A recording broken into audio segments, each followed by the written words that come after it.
Another major negative effect of urbanization was political machines. Political machines were party-linked organizations that maintained power by controlling the votes, courts, and the police. Politics during urbanization was dominated by corruption, as politicians took bribes and rewarded their supporters with government jobs. This is also known as the spoils system.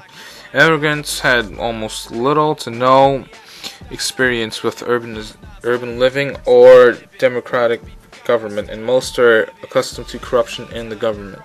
But the local party bosses took care of their needs by providing groceries and whatnot, and ultimately gaining their immigrant support. During elections, turnouts were very high and featured extraordinary close resorts, but neither major party pursued ambitious policies. There were many political scandals during the Gilded Age. One of the most political machines was the Tweed Ring, led by William Tweed. Tweed gained control of New York's Democratic machine, Tammany Hall. The Tweed Ring stole millions from city funds and used kickbacks, which were contractors that increased bills for city work and gave a certain percentage of this increase to the politicians. Tweed wasn't stopped until Thomas Nast criticized Tweed in political cartoons, which revealed the corruption of Tammany Hall.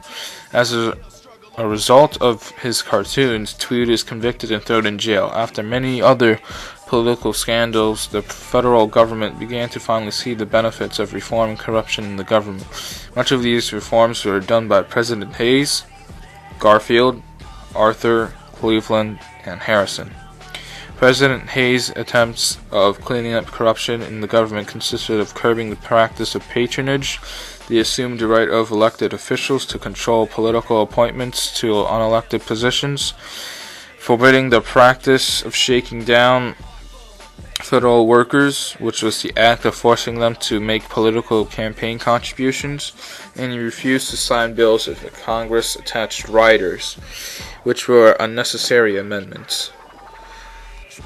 Other presidents had the same goals in mind to end corruption in the government. President Garfield's assassination excited public opinion against the spoils system.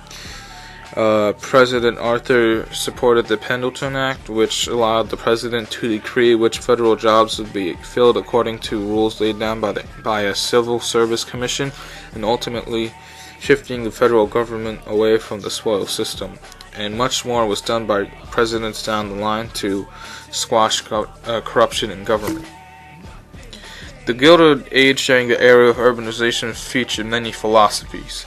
Two major philosophies during urbanization were the Puritan work ethic and social Darwinism. The Puritan work ethic revolved around God. Putting God first and valuing everything else in relation to God was a recurring Puritan theme. The senses of priorities in life were one of their greatest strengths. The Puritans spoke of two callings, a general and particular calling. A general calling is the same for everyone and consists of a call to conversion and godliness. A particular calling consists of the specific tasks and occupations that God places before a person in the course of daily living. The Puritan work ethic was inspired by Calvin's idea of predestination. Hard work and material success were signs for a person to a good afterlife.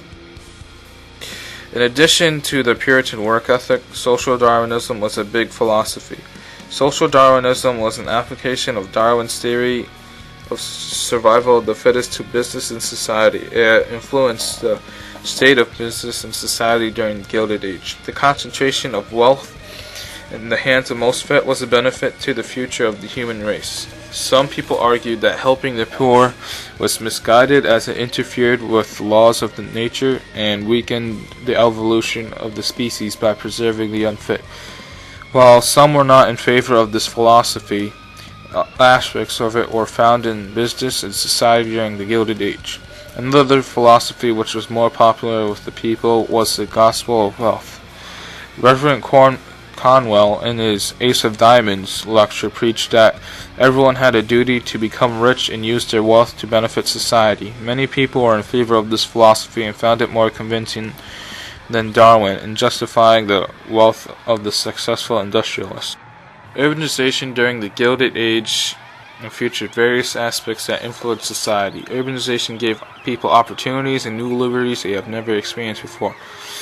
It featured many technologies like skyscrapers and elevators and had many cultural benefits. On the other hand, urbanization is plagued with a plethora of negative things such as poor working conditions, diseases, and corruptions. Overall, urbanization during the Gilded Age was a major stepping stone for the United States and had a huge impact in becoming the country it is today.